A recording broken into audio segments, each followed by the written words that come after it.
위원님 또 어떤 전략이 기다리고 있을까요? 네. 저는 이제 이 바닥에서 뜨는 걸 좋아하는데 네. 항상 주식은 바닥의 개념을 잘 봐야 되는데 지금 바닥에는 많이 떴어요. 이 갈만한 종목은. 근데 이제 새롭게 오늘 상장된 종목이 있습니다. 상장된 종목 중에서 LB 인베스트먼트가 있습니다. 이 종목을 한번 좀 보도록 합니다. 자, 이 종목을 잘 보시게 되면 오늘 봉이 하나가 딱 나와 있습니다. 참 애매하죠? 봉 하나 딱 어떻게 가는 거예요? 못 가는 거예요? 자리도 없습니다. 그렇죠? 신규 상장됐으니까. 그러면 이러면 어떻게 매매하느냐? 이게 중요합니다. 어떻게 매매하느냐? 그게 파동으로 하는 거, 파동으로. 그러니까 현재 보면 오늘 저가, 시가 대비 올랐는데 이 저가가 6,110원이네요. 자, 그럼 부터 260이니까 12,000원이 되겠죠? 한 배 정도 간다고 하면. 그럼 이제 잘 보세요. 1457911이니까 5,000원 지지선이고 만원 기준 11,000원까지가 정상적 매도권이고 13,000원이 상도권이니까 12,000원까지 간다가 아니라 갈 수 있다. 이렇게 보는 거예요. 그러면 현재 금융 테마죠. 금융업종. 새로 신규 상장된 거. 그럼 이거는 어떻게 매매하느냐? 오늘 아래 꼬리 대량선이 발생됐습니다. 이거는 첫 번째 아래꼬리 대형선이 발생이 되면요. 상승 신호라고 그래요. 종목 자체가. 상승 신호가 나타나면 못 간다, 간다 이렇게 따지는 게 아닙니다. 그냥 간다 이렇게 보는 거예요. 간다.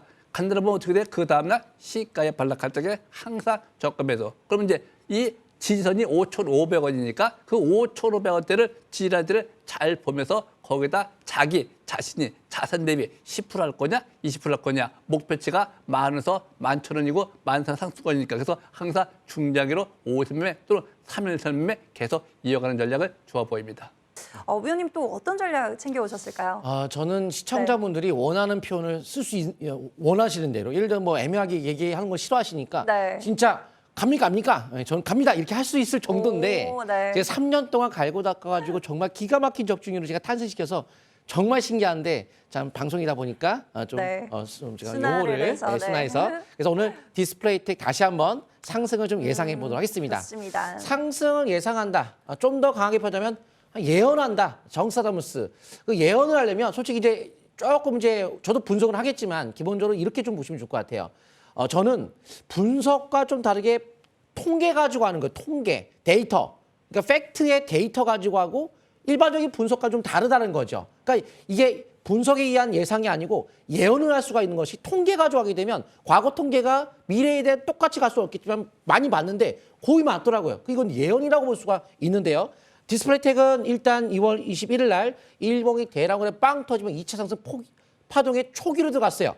1차로 보통 끝나지 않았습니다. 2차 파동. 그래서 가치를 보니까 저 PBR의 저평가 속에 있다는 점. 그러면 수급 들어오고 저평가고 그다음에 이제 시스템에 대한 월봉 상승 변곡점이 이미 발생이 돼가지고 장기 바닥 탈출 시작이에요. 낙폭과대 약 1년 정도 쭉 빠졌으니까.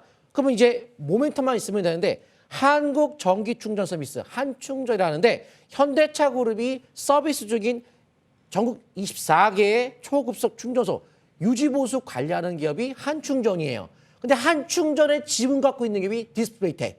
그럼 대단한 거죠. 이 회사는 현대차가 중심 서서 이런 충전 서비스를 하고 있는 거. 그거를 지금 선두 기업의 지분을 갖고 있는 거죠. 한마디로 뭐 디스플레이텍은 우리나라의 대표 충전소 관련주다. 이렇게 볼 수가 있는데 충전소는 확대는 미래에 대한 명확한 성장 산업이기 때문에 누가 뭐라고 해도 확대는 됩니다. 당연히 실적은 는다고 봐야겠죠. 차트 통해 보도록 하겠습니다.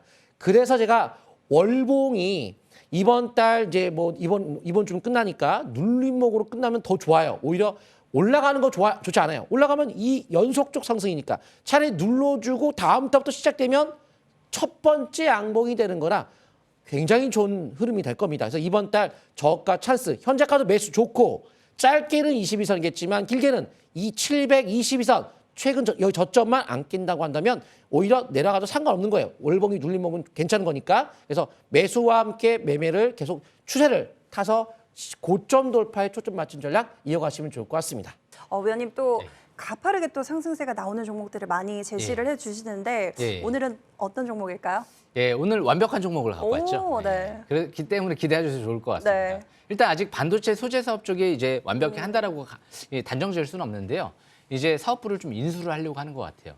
그만큼 이 BGF 에코 머티리얼즈 같은 경우는요. 자동차 부품, 친환경 플라스틱, 이제 폐플라스틱 사업까지 그리고 이제 반도체 특수가스 사업을 위해서 자그마치 1,000억을 들여서 지금 플로린 코리아, KNW의 사업부를 인수하려고 하는 것 같습니다. 그런데 우선 협상 대상자로 선정이 됐죠. 벌써 2개월 전부터 선정이 된 것 같아요. 이제 거의 마무리권이 아닐까 싶은데요. 물론 인수가 안 될지도 모르죠. 하지만 인수가 안 돼도 상관없는 기업 같습니다. 왜? 지금 당장 실적 대비도 저평가돼 있고 차트가 바닥권에서 이미 대표이사가 수십억을 사놓고 최대 주주가 이미 대량으로 수천억을 사는 종목이기 때문에 그만큼 BGF 그룹이 반도체 쪽에 이제 열을 올리지 않을까. 왜?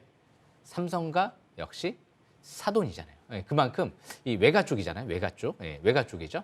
그만큼 이 종목이 삼성전자 관련주로 엮여서 움직일 수 있기 때문에 반도체 특수가스 사업까지도 확보를 한다.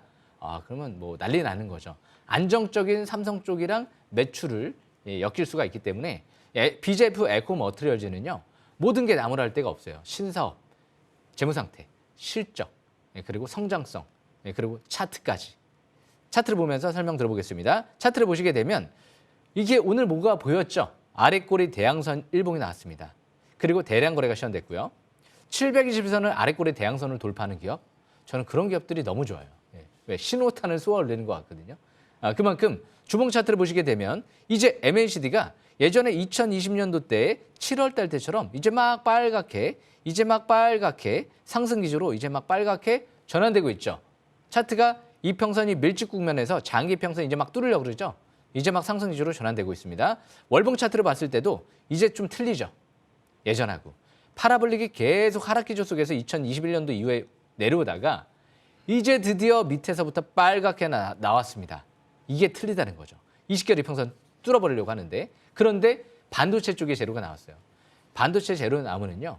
점상가도 가능하죠. 왜? 삼성과의 연결고리가 있는 기업이기 때문에 그만큼 BGF 에코 머티리얼즈는요. 이미 2만 원대에서 최대 주주가 BGF 그룹이 1,400억 들어서 인수한 기업이에요. 그리고 바닥에서 5,800원대에서 대표이사 최대 주주가 280억이 들어왔습니다. 안정적인 수급이죠. 실적 대비도 저평가돼 있어요. 조지아 공장 수혜주로 볼 수도 있는 기업이고요. 앞으로 친환경 플라스틱 어마어마한 시장이 열리죠. 뭐 완벽해요. 제발 좀 내시가 뜨지 말고 떨어지기만을 기대하겠습니다. 그만큼 좋다는 거죠. 여기까지 설명 마치겠습니다.